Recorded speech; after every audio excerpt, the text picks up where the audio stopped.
Bonjour à tous et bienvenue dans ce dernier épisode du Tour de France des Mercato. Et aujourd'hui, vous l'aurez deviné, on analyse les transferts du RC Lens. Beaucoup de mouvements pour les Lensois cet hiver et on va démarrer avec l'arrivée du buteur Koyalipou, un attaquant de 24 ans qui était à 14 réalisations au CSKA Sofia en Bulgarie. Arrivé pour 2 millions d'euros, c'est un secteur où les Lensois avaient besoin de recruter. Pour l'instant, ses performances sont moyennes, à voir ce que ça va donner.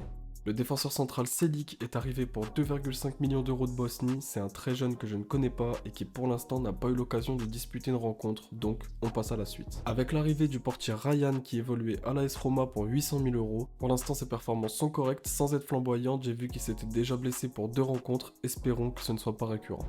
Un autre très jeune à être arrivé cet hiver, c'est Djoumaba, prêté par Manchester City pour 6 mois. Son niveau est assez difficile à estimer puisqu'il n'a disputé que 17 minutes en tout pour l'instant. Et enfin, la dernière recrue, et c'est encore un jeune, puisque l'ailier droit de 19 ans, Agbonifo, est arrivé de Häcken en Suède, sous la forme d'un prêt avec option d'achat presque obligatoire. Il a inscrit un but dès son premier match avant de connaître une baisse de régime, à voir s'il parviendra à s'imposer comme un titulaire indiscutable. Dans le sens des départs maintenant, Brice Samba a été vendu au Stade Rennais pour 14 millions d'euros, ce qui explique l'arrivée de Ryan et permet aux Lensois de récupérer des fonds.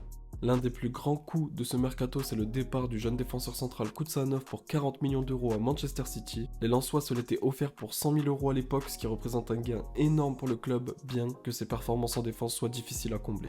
Le milieu offensif Pereira da Costa a lui été vendu à Portland aux États-Unis contre la somme de 5,74 millions d'euros, tandis que l'arrière droit polonais Frankowski a été prêté à Galatasaray dans le cadre d'un prêt payant de 1 million d'euros avec une option d'achat obligatoire à 7 millions. Le défenseur central Gagnou est parti en Italie à Padova, mais on connaît pas vraiment les modalités du transfert. Si vous les avez, n'hésitez pas à me les dire en commentaire. Tout comme encore un autre défenseur, Sidi Bane, qui lui a été prêté à Annecy cette fois-ci sans option d'achat pour lui permettre d'obtenir du temps de jeu.